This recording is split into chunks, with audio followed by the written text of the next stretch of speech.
Hello guys, akkam jirtan ashama harka fuune jechaa daawwattoota keenya akkam jirtuu jirraa nutis nageenya keenya qilleensarraan isin bira haa ga'u jechaa nuti kan isin gargaaraa jirru kolleejjii fayyaa Arsii Yuunivarsiitii irraa kan taane hardhaan qabannee kan isiniif dhiyaannee inklusiivnis boqonnaa jalqabaa paartii jalqabaa irraa kaanee kan waliin ilaallu ta'a jechuudha. Itti boqonnaan jalqabaa akka jedhutti understanding disability and vulnerability. Hubachuu dadhabbii qaamaa fi vulnerability jechuun namni tokko yoo hanqina qaamaa qabu san biratti hanqina qabeenyaa qabaatee ilaalcha hawaasummaa isaaf qabu addaa yoo ta'e akkasumas deebi'ee immoo hawaasummaa san keessatti ilaalchi nama san biratti qabu yoo gad aanaa ta'e namni sun vulnerable jedhama jechuudha. Disable jechuun namni qaamni isaa miidhamaa ta'e tokko yoo gochaalee yookaan dalagaalee hawaasummaa keessatti dalagaman hunda biratti hin dalaganne jechuudha. Irratti hirmaachisu yoo hin hirmaachisinii namni sun hawaasummaa keessatti yoo ilaalcha isaaf qaban hawaasni waan dalagu san keessatti yoo isa ofitti fudhanne waan konsidarii yoo isan goone namni sun disable ta'a. Garuu hir'ina qaamaa jechuun tokkoffaa impairmentiidha. Impairmentii plus social activity. When that person is not participate in social activity, that mean disability. Namni sun disable jedhama jechuudha.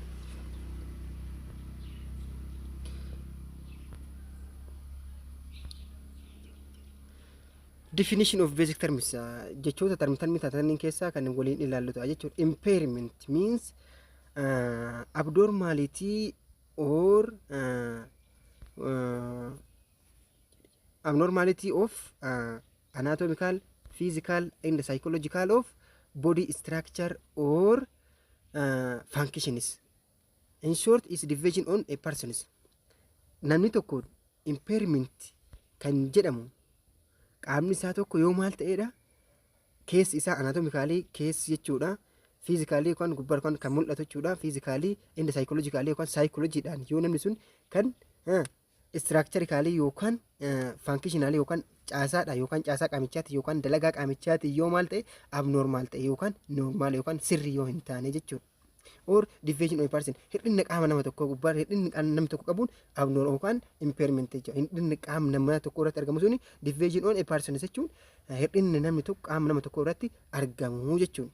It refers to any loss kan inni kan agarsiisu jechuun abnormality impairmentiin kun kan agarsiisu any loss wanna feete dhabuu dandeessu qaama hangeetirraa or abnormality of psychological, physical or anatomical structure or function. Any loss or abnormality of physical or psychological or anatomical structure or function. It is absence of particular body parts. Kunni hunduyyuu isuma agarsiisaa jechuudha. Kan impairment kan agarsiisaa. It is absence of particular body part yookaan organ. Qaamni tokko keessa qaamni adda ta'e tokko yookaan orgaaniin qaama keenya keessa jiru tokko adda ta'e yookaan nuyi qaama keenya keessa dhabame inni sun impairment jedhama yookaan hir'ina qaamaa nama qabu saniin nama akkasitti waan akkasiin dhabisantu nama hir'ina qaamaa qabu jedhama jechuudha. It could also condition which body exists but doesn't function. Ammallee qaama namni tokko qaama dhabisan yookaan hir'inni qaamaa qofatu namni qaama guutuu qabus impairment jechuun danda'ama. Yoo maal ta'e qaamni ummaa inni qabu sunu yoo hin dalagneef jechuudha. Kanaafuu impairmentii kun karaa lamatti hiikuu dandeenya jechuudha. Namni tokko kallattiin qaama hir'ina qaama keessaa kutaa qaama isaa keessaa tokko qaamni tokko dhabamuudhaa fi yookaan qaamni ummaan jiru sunu yoo hin dalagne jechuudha. Kanaafuu impairmentii jennee akkasitti fudhannaa jechuudha. Disability jechuun functional limitation. Namni hir'ina qaamaa qabu san irratti hawaasa san keessatti yoo wanni silaa hawaasa dalagan san achi keessatti hirmaatii hin dalanne disable jedhama jechuudha. Disability kanas karaa lamatti ilaalla. Medical definition fi social definition. Medical definition jechuun karaa medical definition is a functional limitation due to physical, intellectual and psychic impairment.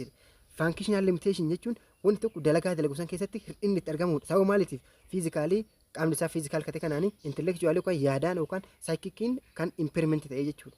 Physical impairment ta'uu kan akka health or psychic disorder on a person listen.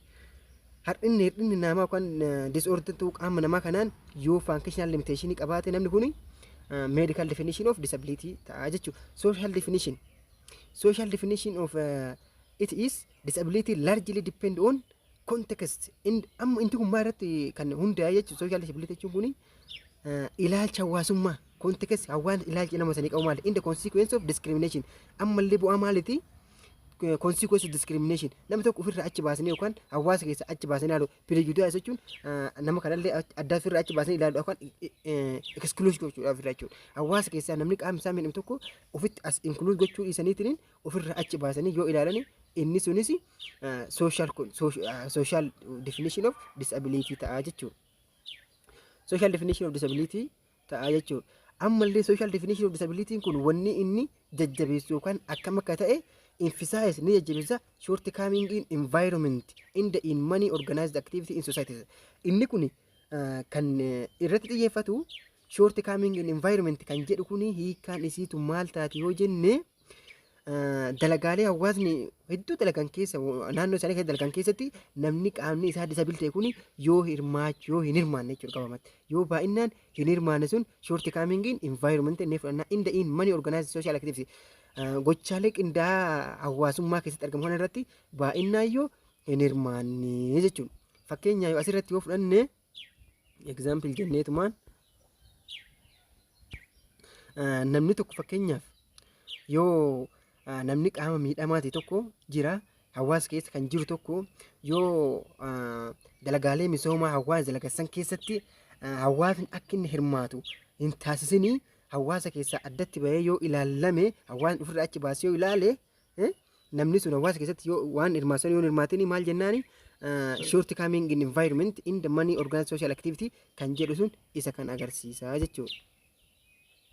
For example lammaffaa kan isinii dabaloo ta'u on information waa'ee odeeffannoo irratti communication wal quunnamtii irratti akkasumas education barnoota irrattis which prevent person with disability yoo ofirraa ittisan hawaasni kun ofitti include gochuu dhiisanii akka inni carraa argatu carraa barumsaa informationaa wal quunnamtii kana yoo hawaasni akka namni sun dhabu taasise shortcoming in environment kan jedhu sun agarsiisa from particular or equal terms waan jedhu kana yoo irratti hin hirmaanne namichi sun akka hawaasa ilaalcha hawaasaatitti namni kun disabil ta'eetiin argamaa jechuudha.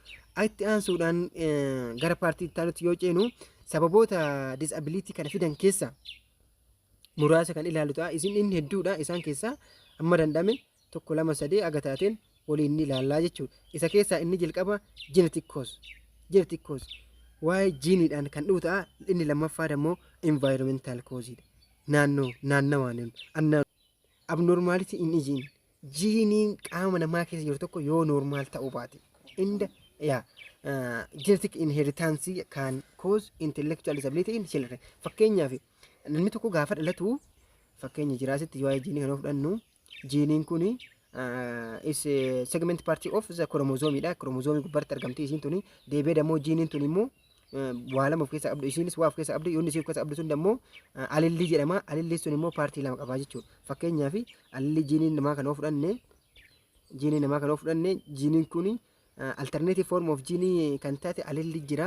Alillii tanatu abbaa irraa yookaan ilma tokko haadha irraa gara ilmaatti darbaa jechuudha. Fakkeenyaaf fudhanne XY fi XX kan jedhamu jira jechuudha. XY kun kan dhiiraa ta'a. XX kun kan dubartii ta'a jechuudha. Gaafan fakkeenyaaf abnormaalitiin kiromozoomii XY kana gubbaa yoo jiraate abbaan kun yoo hanqinoo qabaate XX kun kanaadhaati ilmi tokko kan fudhatu gaafa fudhatu abbaa irraa kana lamaan keessa tokko fudhata jechuudha. Nama tokko haadha irraa tokko abbaa irraa tokko fudhata jechuudha. Gaafa kana fudhatu ilmi dhalatu kun fakkeenyaaf gaafa X fi Y yookaan XX kan argatu yoo ta'e fakkeenyaaf asitti yoo fakkeenya isinii kaase abbaa irraa XY hin jira haadha irra dammoo XX hin jira. Gaafa as gubbaa irraan inni jiraatee jenne fakkeenyaaf genetic cause kan jedhu kana keessatti ilmi tokko gaafa jira kalamaan keessaa tokko fudhata. Fakkeenyaaf asii yeroo hundaa beekamaadha haadha irraa kan fudhatu namni hunduu X fudhata. Asii X fudhatee jira. Asii deebi'ee dammoo ilmi kun yoo ilmaan kun yoo waa abbaa irraa fudhate ilmi kun maal ta'a hanqinni kiromozoomii abbaa qabu kunillee gaara isaatti gadi ce'ee jira kallattumaan jechuudha. Garuu dammoo gosoo gaafa kana X fudhate hanqinni kun ta'uu dhabuu danda'a jechuudha. Genetic cause kan jedhamu sun isa kanaa jechuudha. Environmental cause sababa environmentiitiin kan namatti dhufuu danda'u naannawaan akkamitti mee naannawan disabilitiin akkamitti dhufuu danda'a kan jedhu keessatti fakkeenyaaf poovartii hiyyummaa akkasumas maalnatureeshin jechuun nyaata madaalamaa dhabuudhaan pireejinanti maazar yoo haati ulfaata akka nyaata madaalamaan arganne sababa maaliitiif hiyyummaaf ta'uu danda'a. Sababa kanaaf yoo nyaata kan argannillee environmental cause kan jedhu suni disability ni fidaa jechuudha. Poor development of vital organ in children yoo maal ta'e yoo haati tuni maazarittiin tuni yeroo daa'ima san ulfaa yookaan ijoollee san ulfaatetti nyaata gahaa hin arganne sababa maali hiyyummaatiif yookiin waan biraas ta'uu danda'a. Kanaaf yoo nyaata gahaa hin arganne achi booda gaafa ilmi sun dhalatu vital orgaan daa'ima san keessa guddatu buurtaa sirriitti hin guddatu jechuudha qaamni sunniin jechuudha. Use of drug sababa ammallee fakkeenyaaf qorsa fayyadamuu alkoolii fayyadamuu akkasumas tamboo garagaraa xuuxuunleen dhiibbaa kana keessatti environmental causes ta'a jechuudha. Itti aansee immoo the exposure to certain toxic chemical ammallee saaxilamuudha. Keemikaala summii ta'e tokkoof akkasumas illness dhukkubama ta'uudha. Toxoplasmosis in the cytomegalovirus virus keessatti kunneen illee dhukkubsatu dhukkubaati jechuudha. Akkasumas reebullaa in the syphilis jechuun kunis fanxoo akka ta'e beekamaadha baay'ee pireejinanti maazar dubartiin ulfaata akka yoo waan kanaan saaxilamte kazaan wanti dhufu environmental cause kan jedhamu santu itti dhufaa jechuudha.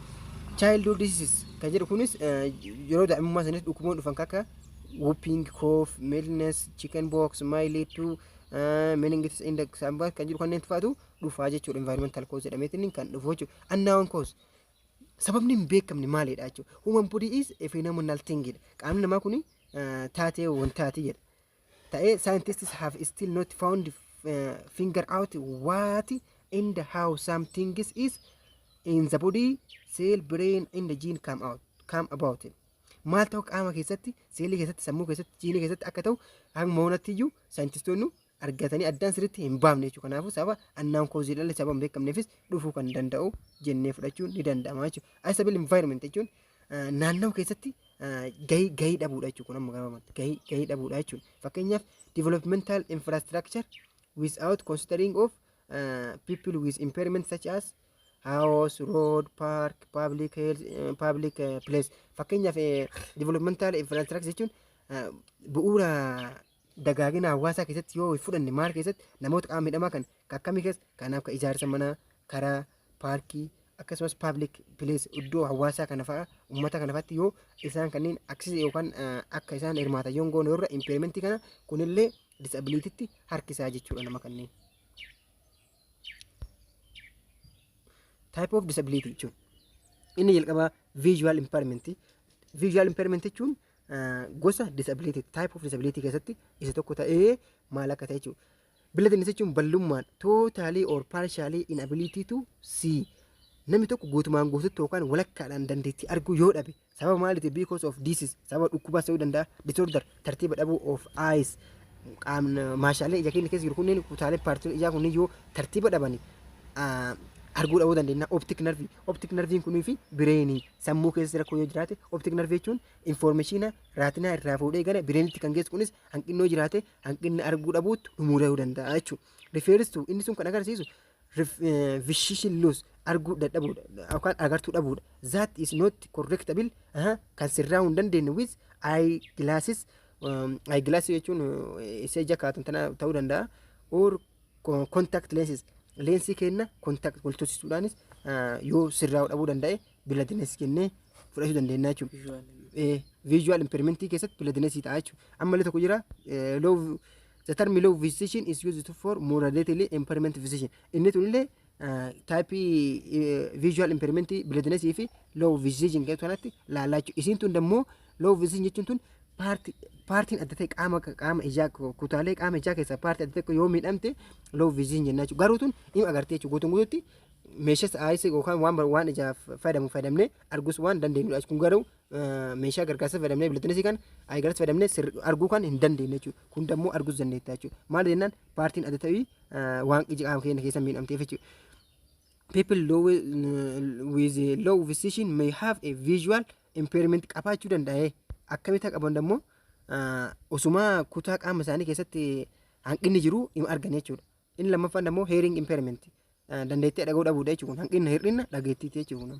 Inni maal akka ta'e hard of living dhageettii dadhabuu dhabuu kana keessatti hard of living jechuun itti ulfaachuudha waan tokko dhaga'uudhaan namni tokko itti cimuudha jechuudha. Inni sunis a person with enough residual hearing to use hearing or usually with hearing aid gargaarsa meeshaa itti gargaaramnee waa dhaga'uu dandeenyutti fayyadamee yoo waa dhaga'uudhaaf isa fayyadame jechuudha. In the as a primary modality of a question for language in the in communication with other jechuudha. Namni kun amma guutuun guutuutti dhaga'uu dhabuu osoo hin taane osumaa ima dhaga'uuyyuu garuumoo meeshaa dhageettiidhaaf si barbaachisu fayyadamtee kan dhaga'uu danda'uun maal jenna hard to winning garuumoo sirriitti dhaga'uu itti ulfaataa jechuudha isa kana.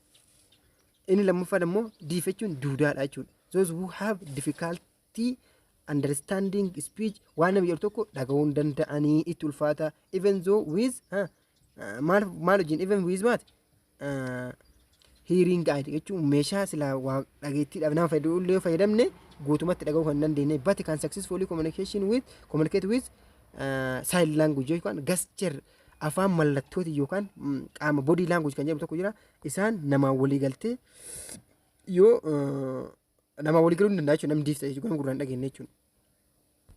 Inni itti aanu immoo specific learning disability. Specific learning disability jechuun disorder in one or more of basic psychological process. Tokkoo fi tokko ol kan ta'e tartiiba dhabummaa tokkoo fi tokko ol basic psychological disorder jechuun waan psychological qaama namaa kana keessatti yoo disorder ta'e basic kan ta'an isaa sunniin involved in understanding kan maal keessatti hirmaata hubachuu waan tokko in usual using language afaan fayyadamsan keessatti hubachuudhaaf yoo kan ulfaate fakkeenyaaf spoken waan dubbatamu keessatti waan barraa'u keessatti that may manifest itself in imperfect ability dandeettii dhabuu jechuun imperfect jechuun to listen dhaga'uudhaaf yaaduudhaaf dubbachuudhaaf thinking speak, read, dubbisu, write, barreessu, spell, barreessuun kun illee qubee ganiitu barreessu to do mathematical calculation. Dandeettii mathematical calculation dalaguu dhabuudha. The term include such condition as perceptual disability jechuudha.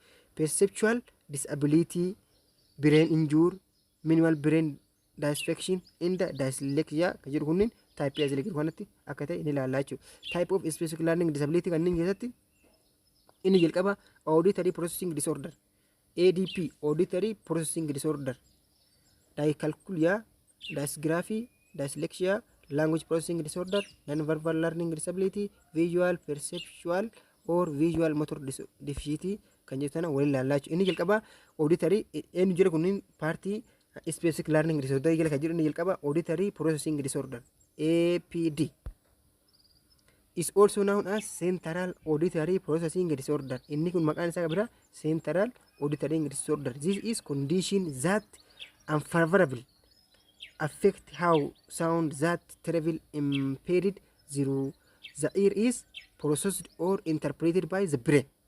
Inni kuni auditory processing disorder jechuun sagaleen maan kamiyyuu kan gara gurra keenyatti seene yoo sammuun keenya process adeemsisuu fi hiiku maal yoo ta'e yoo sirriitti hin hiikamne yookaan sagalee sirrii tokko fakkeenyaaf namni tokko sagalee ho'i sagalee waqa bineensa ta'uu danda'a sagalee loonii ta'uu danda'a sagalee namaa ta'uu danda'a sagalee dhaga'uusan yoo sirriitti hin hiikanne maal jennaan auditory processing disorder eenyuun jalatti specific learning disorder jalatti auditory processing disorder qaba jennee namni kun kan fudhannu ta'a jechuudha. Sagalee kamiyyuu haa ta'u. Individual with ADP yookaan auditory processing disorder don't understand difference between sound in word. Sagalee jecha keessa jiru addaan baasee beekuu hin danda'u. Even when sound are loud. Sagalee sun yoo sirriitti ol ka'aa ta'es in the clear enough to be heard. Namni tokko sagalee qulqulluu dhagahamuu danda'uu fi sagalee sirrii sagalee isaa ol ka'aa fi qulqulluu ta'ee dhagahamuu danda'u. Yoo ta'e illee namni sun adda baasuu hin danda'u jecha sagalee jechisanii adda sagalee maali akka ta'e adda baasuu namni hin dandeenye sun maal jedhama? Hanqinni inni qabu sun auditory processing disorder eenyuun jalatti specific learning disorder jalatti isa kana qaba jennee kan ilaallee ta'ee jechuudha. Inni ta'uu immoo dyscalculia kan jedhu sun immoo inability to understand number in the learning mathematics. Namni dyscalculia namni hanqina kana qabu kuni nama akkamiiti yoo jenne nama lakkoofsa hubachuu hin dandeenyee fi nama barnoota maatis barachuu hin dandeenyetu hanqina kana qaba jennee jechuudha jechuudha. Have poor comprehension of math symbolics. Akkasumas namni kun maal qaba? Hanqina mallattoolee maatisaa kana understand gochuu irratti xiqqaadha jechuudha. Jabeen inni qabu dandeettii inni qabu hubachuu irratti hin danda'u jechuudha. Struggle with itti qabsa with memorizing and organizing number. Namni kun lakkoofsa kana yaadachuudhaafis qindeeffachuudhaafis kan wajjin cinqamu taa'edha. Maaliif jennaan hubachuu waa isa rakkisuuf jechuudha qabamatti. Inni taa'u ammoo dasgraafii. Dasgraafiyaan affect person's handwriting ability in the fine motor skill. Namni tokko dandeettii barreessuu yoo hin qabne akkasumas fine motor skill jechuun dandeettii fakkeenyaaf maashaan keenya kun akka sochiitaniin waa tokko barreessuu hin dandeenye namni kun hanqina dasgraafiyaa kan jedhu kana qabaa jechuudha. Wanni inni barreessuun immoo barreeffamumaa inni barreessuun illegible kan namaaf hin dubbisan impossibility to read waa dubbisuudhaaf kan namatti hin danda'amne akkasumas handwriting isaa sun jechuudha kan namaan dubbifamne dubbisuudhaafis kan nama rakkisu jechuudha. Inconsistent spacing yeroo barreessu namni tokko iddoo isaa sana haala eeggataa ta'een yookaan haala wal fakkaataa ta'een barreessuu dhabuudha jechuudha. Poor spatial planning or paper yeroo waraqaa irratti illee barreessu haala sana itti qopheeffatu suni haala gahaa isaaf ta'uu dandeenya jechuudha. Poor spelling jechuun yeroo barreessu qubee isaa saniin kolbatti eeguu dhabuu danda'a, qubee keessaa galuu danda'a, qubee dabaluu danda'a.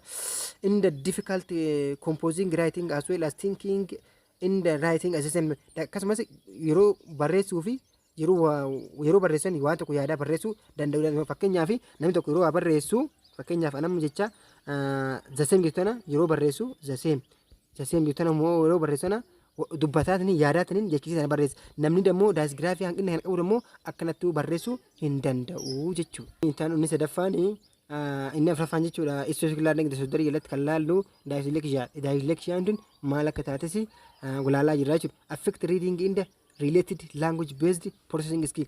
Namni tokko akka dubbisuu hin dandeenye kan duraa kan jalqaba irratti lakkoofsaa fi maatii barachuu dhabuu danda'a jechuudha. Innis maal jedhe daayiskalkuuliyaan nama akkas qabu jechuudha. Daayisgiraafiyaan dammoo nama waan barreessuun kolba barreessuu hin dandeenye jechuudha. Kun dammoo dubbisuu dhaba jechuudha. Dubbisuu dhabuu fi related language based processing skill dandeettii afaan saniin walitti kan hundaa'ee fi dandeettii afaan tokko irratti namni tokko qabu waa dubbachuu irrattis haa ta'u namni hanqina kana qabu dammoo daayisleekshiyaa jennee fudhannaa jechuudha.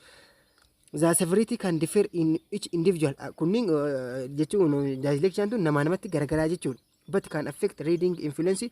Namni tokko itti fufiisan akka dubbisu hin dandeenye taasifti. Decoding, reading, comprehension, recall, writing, in the spelling jechuun uuma barreessan irra deebi'ee dubbisuu waan dubbisan dubbisee hubachuu dhabuu fa'aa danda'a jechuudha. In the sometimes speech and can exist along with their related disorder jechuudha. Dubbachummaan kun hanqina isaanii ta'eetiin yeroo hundaa kan mul'atu jechuudha isaan kanneen jechuudha.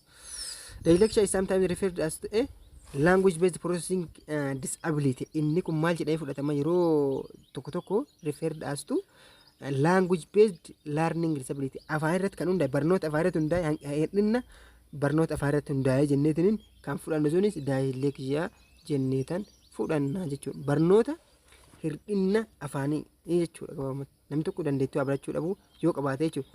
Inni sadaffaan dammoo language processing disorder. Isiin tuni inni waan wal fakkaata kul jedha isin jedhaan dhoofne auditory processing disordering disability in the language processing disorder tun gara waan tokko tun kallattiimaan afaan mara hundoofte language irratti hundoofte. Difficulty attaching meaning to sound group that form word sentence or story jechuudha.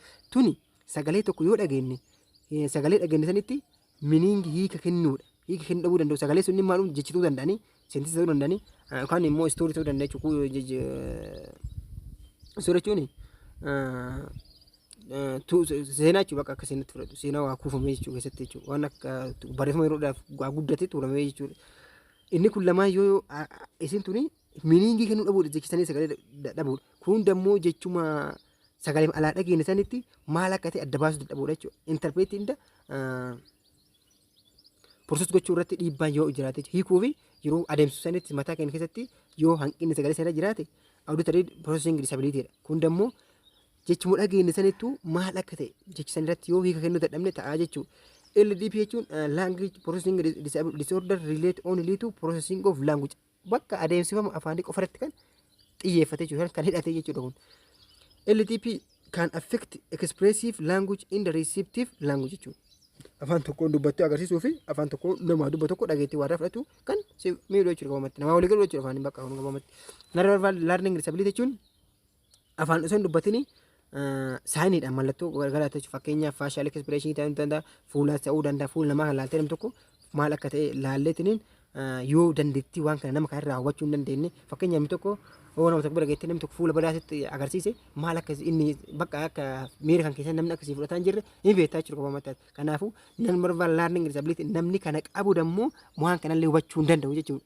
Characterize kana maleeffamuun baay'ee significant discrepancy between higher verbal skill and weaker motor, visual, spatial, and social skills. Typically, individual with NVLD mean non-verbal learning disability has trouble interpreting non-verbal cues like facial expression or body language and may have poor coordination. Gabumatti body language jechuun mallattoo qaamaa kan namni afaan bakka mallattoodhaan agarsiisan kanneen namni yoo si hubachuu danda'e fakkeenya nama tokko harkaan koottachuu dandeessa, deemachuu dandeessa, fuulaan morma akka itti gootee koottachuu dandeessa, deemachuu dandeessa yookaan yoo mataatti raase akka jechuu dandeessa yoo akka jetteen waan tokko namni si hubachuu danda'a jechuudha. Namni immoo kana hanqina kana qabu immoo si hubachuu dhabuu danda'a jechuudha gabumatti. Visual perceptual or visual motor deficiency affects the understanding of information that a person see or the ability to draw or copy.